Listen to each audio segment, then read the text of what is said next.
கிருபையும் சமாதானம் உண்டாவதாக. இன்றைக்கும் நாம் ஆதியாகமம் 44ஆம் அதிகாரத்தை வாசிக்க கேட்போம். பின்பு அவன் தன் வீட்டு விசாரணைக்காரனை நோக்கி, நீ இந்த மனிதருடைய சாக்குகளை அவர்கள் ஏற்றிக்கொண்டு போகத்தக்க பாரமாய் தானியத்தினாலே நிரப்பி அவனவன் பணத்தை அவனவன் சாக்கின் வாயிலே போட்டு, இளையவனுடைய சாக்கின் வாயிலே வெள்ளி பாத்திரமாகிய என் பான பாத்திரத்தையும் தானியத்துக்கு அவன் கொடுத்த பணத்தையும் போடு என்று கட்டளையிட்டான். யோசேப்பு சொன்னபடியே அவன் செய்தான். அதிகாலையிலே அந்த மனிதர்கள் தங்கள் கழுதைகளை ஓட்டிக்கொண்டு போகும்படி அனுப்பிவிடப்பட்டார்கள்.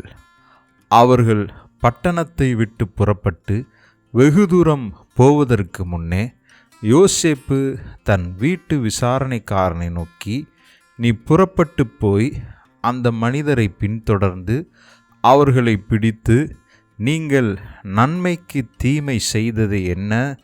அது என் எஜமான் பானம் பண்ணுகிற பாத்திரம் அல்லவா? அது போன வகை ஞான திருஷ்டியால் அவருக்கு தெரியாதா? நீங்கள் செய்தது தகாத காரியம் என்று அவர்களோடே சொல் என்றான். அவன் அவர்களை தொடர்ந்து பிடித்து தன்னிடத்தில் சொல்லியிருந்த வார்த்தைகளை அவர்களுக்கு சொன்னான். அதற்கு அவர்கள், எங்கள் ஆண்டவன் இப்படிப்பட்ட வார்த்தைகளை சொல்லுகிறது என்ன? இப்படிப்பட்ட காரியத்துக்கு உம்முடைய அடியாராகிய எங்களுக்கும் வெகு தூரம், எங்கள் சாக்குகளின் வாயிலே நாங்கள் கண்ட பணத்தை கானான் தேசத்திலிருந்து திரும்ப உம்மிடத்துக்கு கொண்டு வந்தோமே. நாங்கள் உம்முடைய எஜமானின் வீட்டிலிருந்து வெள்ளியையாகிலும் பொன்னையாகிலும் திருடி கொண்டு போவோமா? உம்முடைய அடியாருக்குள்ளே அது எவனிடத்தில் காணப்படுமோ அவன் கொலையுண்ட கடவன், நாங்களும் எங்கள் ஆண்டவனுக்கு அடிமைகளாகவும் என்றார்கள். அதற்கு அவன், நீ சொன்னபடியே ஆகட்டும், எவனிடத்தில் அது காணப்படுமோ அவன் எனக்கு அடிமையாவான், நீங்கள் குற்றமற்றிருப்பீர்கள் என்றான்.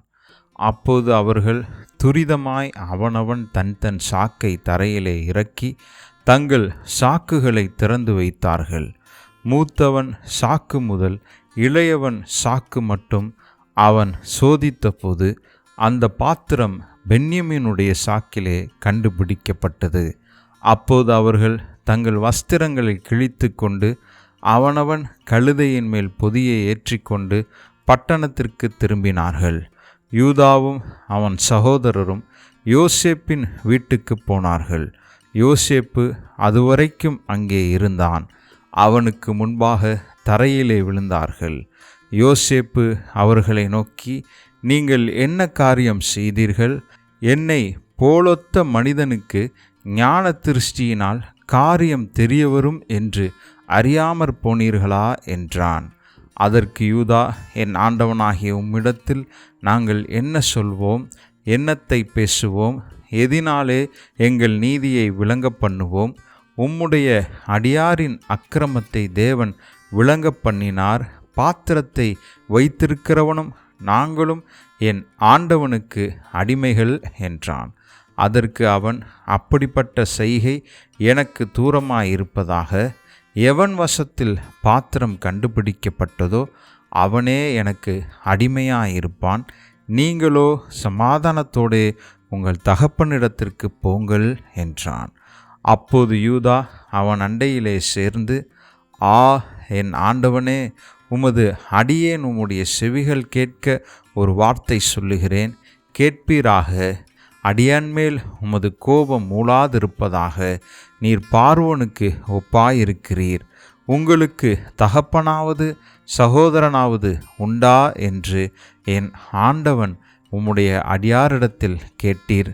அதற்கு நாங்கள், எங்களுக்கு முதிர்வயதுள்ள தகப்பனாரும் அவருக்கு முதிர் வயதிலே பிறந்த ஒரு இளைஞனும் உண்டு என்றும் அவனுடைய தமையன் இறந்து போனான் என்றும் அவன் ஒருவன் மாத்திரமே அவனை பெற்ற தாயாருக்கு இருப்பதினால் தகப்பனார் அவன் மேல் பட்சமாயிருக்கிறார் என்றும் என் ஆண்டவனுக்கு சொன்னோம். அப்போது நீர் அவனை என்னிடத்துக்கு கொண்டு வாருங்கள், என் கண்களினாலே அவனை பார்க்க வேண்டும் என்று உமது அடியாருக்கு சொன்னீர். நாங்கள் ஆண்டவனை நோக்கி, அந்த இளைஞன் தன் தகப்பனை விட்டு பிரியக்கூடாது, பிரிந்தால் அவர் இறந்து போவார் என்று சொன்னோம். அதற்கு நீர், உங்கள் இளைய சகோதரனை கொண்டு வராவிட்டால் நீங்கள் இனி என் முகத்தை காண்பதில்லை என்று உமது அடியாருக்கு சொன்னீர். நாங்கள் உமது அடியானாகிய என் தகப்பனிடத்திற்கு போனபோது என் ஆண்டவனுடைய வார்த்தைகளை அவருக்கு அறிவித்தோம். எங்கள் தகப்பனார் எங்களை நோக்கி, நீங்கள் திரும்ப போய் நமக்கு கொஞ்சம் தானியம் கொள்ளுங்கள் என்று சொன்னார். அதற்கு நாங்கள், போகக்கூடாது, எங்கள் இளைய சகோதரன் எங்களோடே வந்தால் போவோம், எங்கள் இளைய சகோதரன் எங்களோடே வராவிட்டால் நாங்கள் அந்த புருஷனுடைய முகத்தை காணக்கூடாது என்றோம். அப்போது உம்முடைய அடியானாகிய என் தகப்பனார், என் மனைவி எனக்கு 2 பிள்ளைகளை பெற்றாள், அவர்களில் ஒருவன் என்னிடத்திலிருந்து போய்விட்டான், அவன் பீருண்டு போயிருப்பான் என்றிருந்தேன், இதுவரைக்கும் அவனை காணாதிருக்கிறேன். இதெல்லாம் நீங்கள் அறிந்திருக்கிறீர்கள். நீங்கள் இவனையும் என்னை விட்டு பிரித்து அழைத்து போகும் இடத்தில் இவனுக்கு மோசம் நேரிட்டால் என் நரைமயிரை வியாகுலத்தோடே பாதாளத்தில் இறங்க பண்ணுவீர்கள் என்றார்.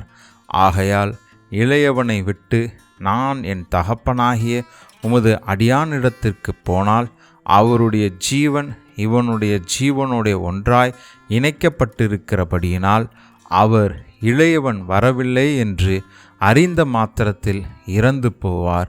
இப்படி உமது அடியாராகிய நாங்கள் உமது அடியானாகிய எங்கள் தகப்பனுடைய நரைமயிரை வியாகுலத்துடனே பாதாளத்தில் இறங்க பண்ணுவோம்.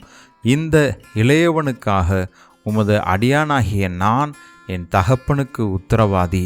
அன்றியும் நான் இவனை உம்மிடத்தில் கொண்டு வராவிட்டால் நான் என்னாலும் உமக்கு முன்பாக குற்றவாளியாயிருப்பேன் என்று அவருக்கு சொல்லியிருக்கிறேன்.